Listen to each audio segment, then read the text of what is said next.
This is the Cambridge Preliminary English Test, number 4. There are 4 parts to the test. You will hear each part twice. For each part of the test, there will be time for you to look through the questions and time for you to check your answers. Write your answers on the question paper. You will have 6 minutes at the end of the test to copy your answers onto the answer sheet. The recording will now be stopped. Please ask any questions now because you must not speak during the test.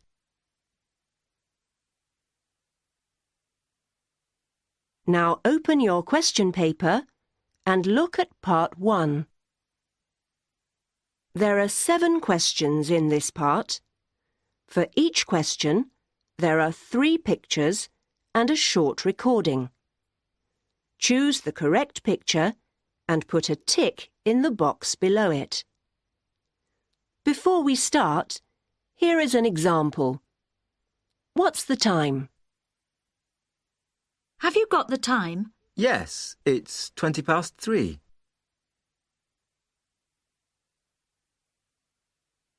The first picture is correct, so there is a tick in box A.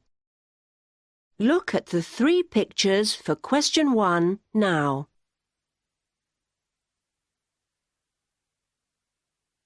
Now we are ready to start. Listen carefully. You will hear each recording twice.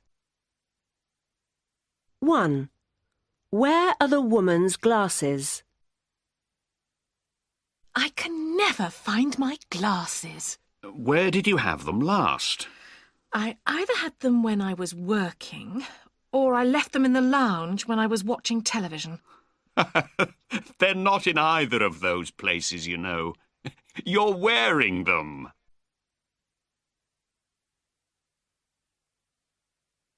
Now listen again. I can never find my glasses. Where did you have them last? I either had them when I was working, or I left them in the lounge when I was watching television.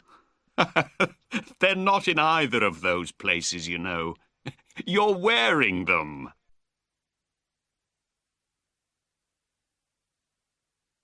Two. What damage was done to the car? I'm really annoyed. Someone's damaged my car again. Don't tell me someone scratched the paint again. No, not scratches this time. Someone's put paint all over the side.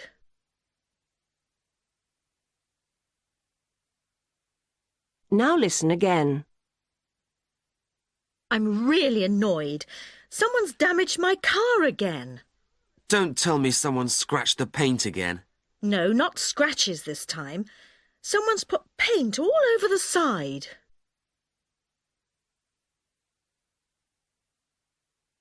Three. What did she bring? Did you remember to bring some toothpaste? I think so. Wait a minute, I'll look. Soap, towel, toothbrush... no, sorry, I forgot.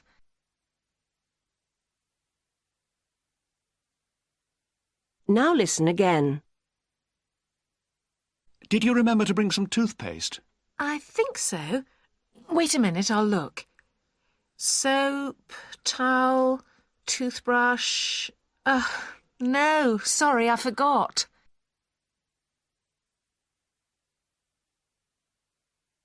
Four. What did Sally buy? I see you've been shopping, Sally. What have you got in the bag? Well, I went into town to buy a new skirt, but I've come back with a T-shirt and a pair of jeans. I thought you wanted some new shoes too. Yes, I did, but I couldn't find any I liked.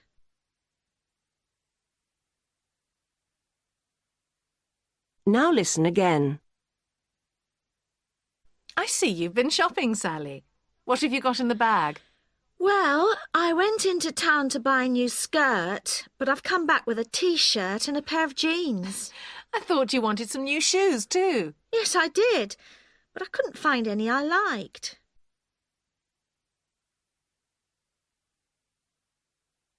5. Where are the man and his grandma? Hello, Grandma. Can I carry your case? Oh, that's nice of you. Thank you for coming to meet me. Travelling always makes me so nervous. Don't worry. We'll be in the car soon, and it won't take long to get home. Good. I'll be glad to get away from this noisy station.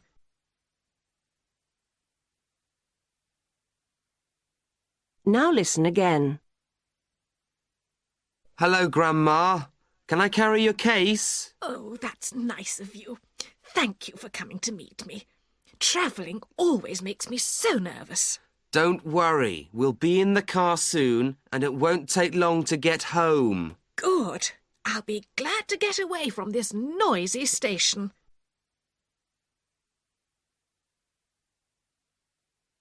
Six. What would John like to be? What do you want to be when you leave school, John?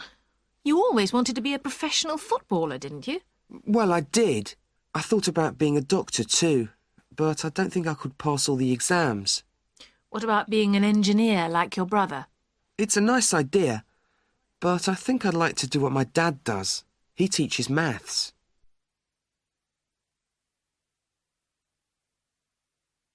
Now listen again. What do you want to be when you leave school, John? You always wanted to be a professional footballer, didn't you? Well, I did. I thought about being a doctor too, but I don't think I could pass all the exams. What about being an engineer like your brother? It's a nice idea, but I think I'd like to do what my dad does. He teaches maths.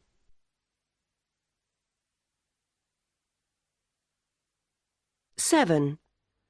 Which pianist are the two people talking about? I thought the most interesting pianist in the whole competition was Gavin Willow. Was he the tall one with long hair? Well, he was tall, but he had short, dark hair and a beard. Ah, yes, I know.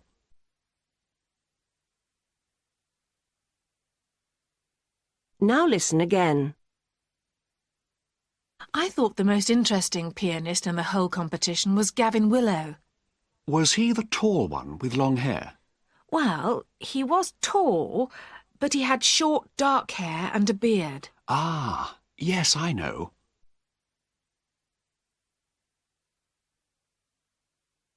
That is the end of part 1.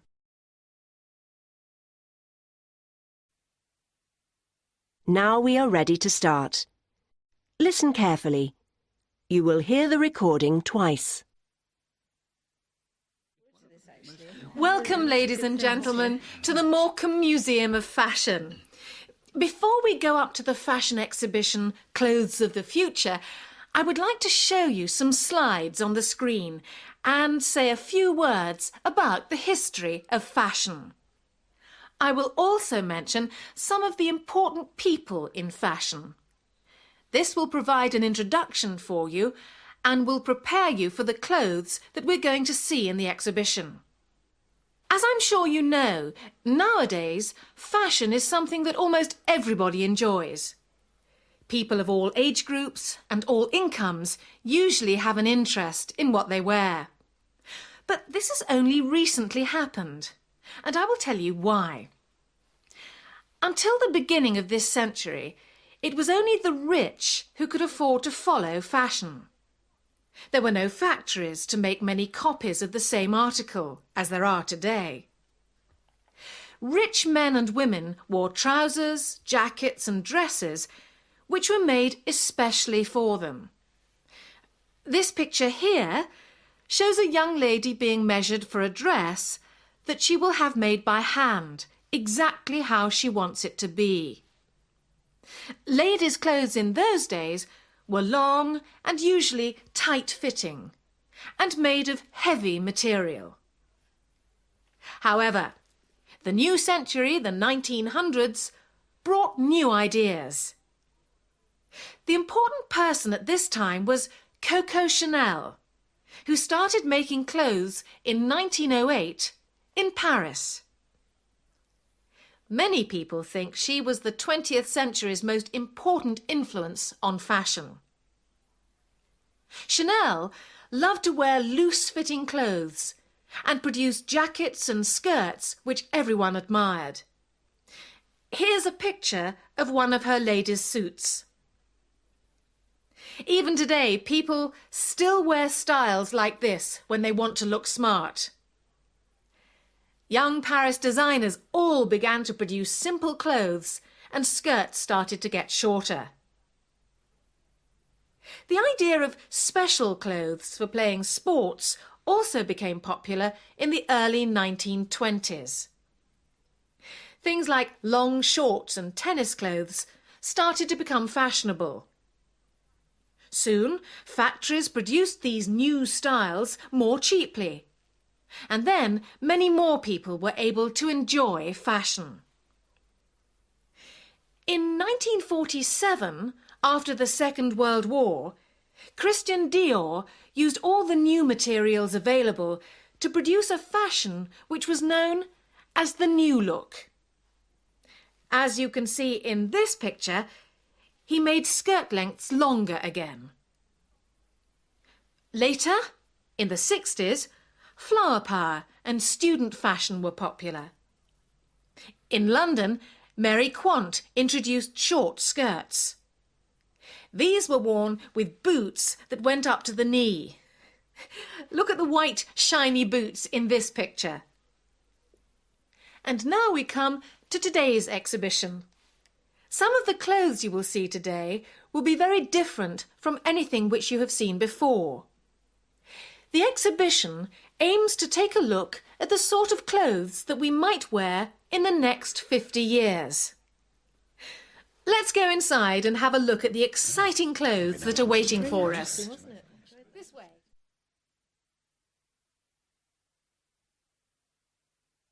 Now listen again.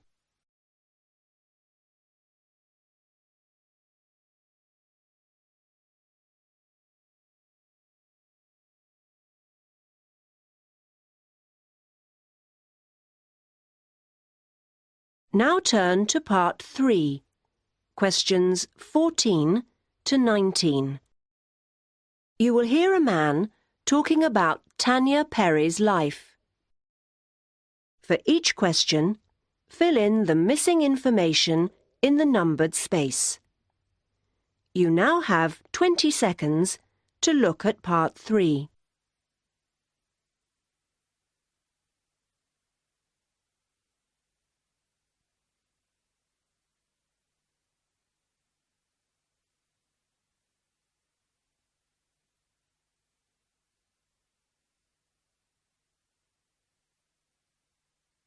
Now we are ready to start. Listen carefully. You will hear the recording twice. Hello and welcome.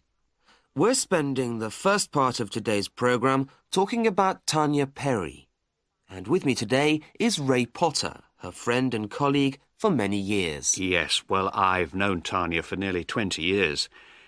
Not many people know that she was born in London in 1948. In 1952, her parents moved with Tanya and her brother to the northwest. They lived in various places before finally coming to Manchester in 1956. Tanya spent a very happy period at school. In fact, she was in the same class as Jack Peters, the famous poet. David Thompson, the artist, was also at the school, a couple of years below her, I think. So it was an interesting time for Tanya, who actually began to write short stories while she was at school. One of her stories appeared in the school magazine. I have a copy here. It's extraordinary. You can see a lot of her ideas starting to grow.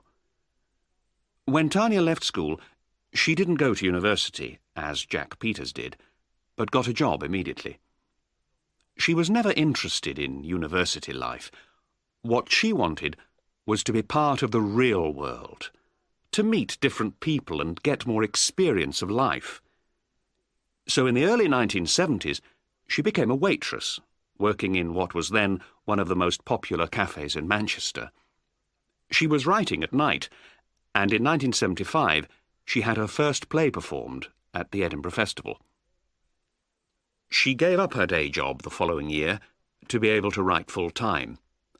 Several of her plays were performed, including one at the Court Theatre in London.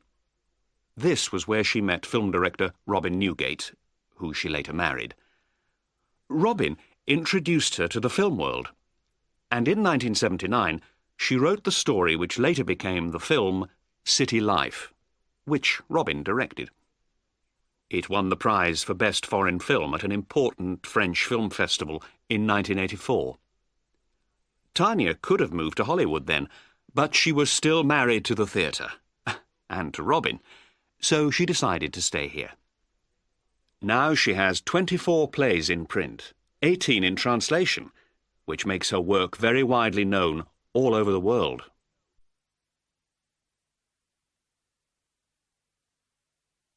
Now listen again.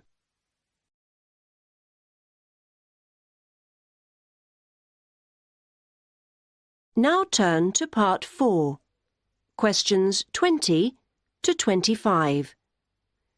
Look at the 6 sentences for this part. You will hear a conversation between a man and a woman at home. Decide if each sentence is correct or incorrect. If it is correct, put a tick in the box under A for yes. If it is not correct, put a tick in the box under B for no. You now have 20 seconds to look at the questions for Part 4.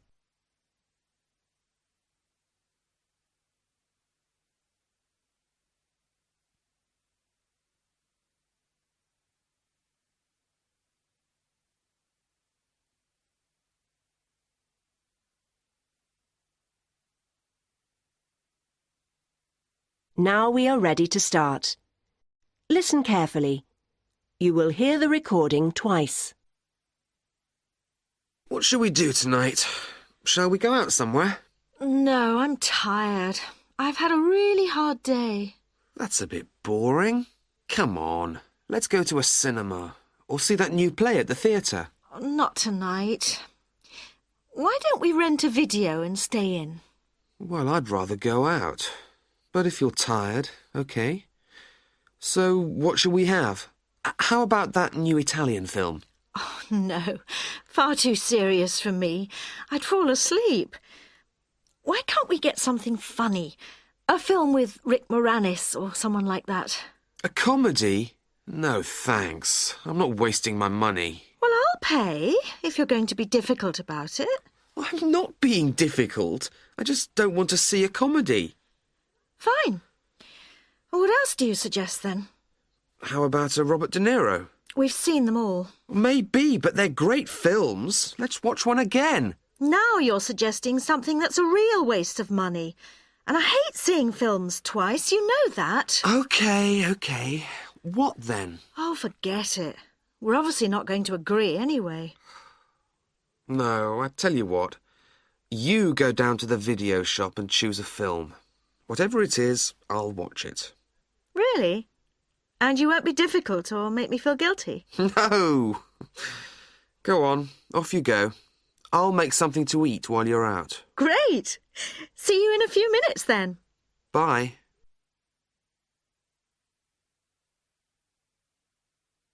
Now listen again.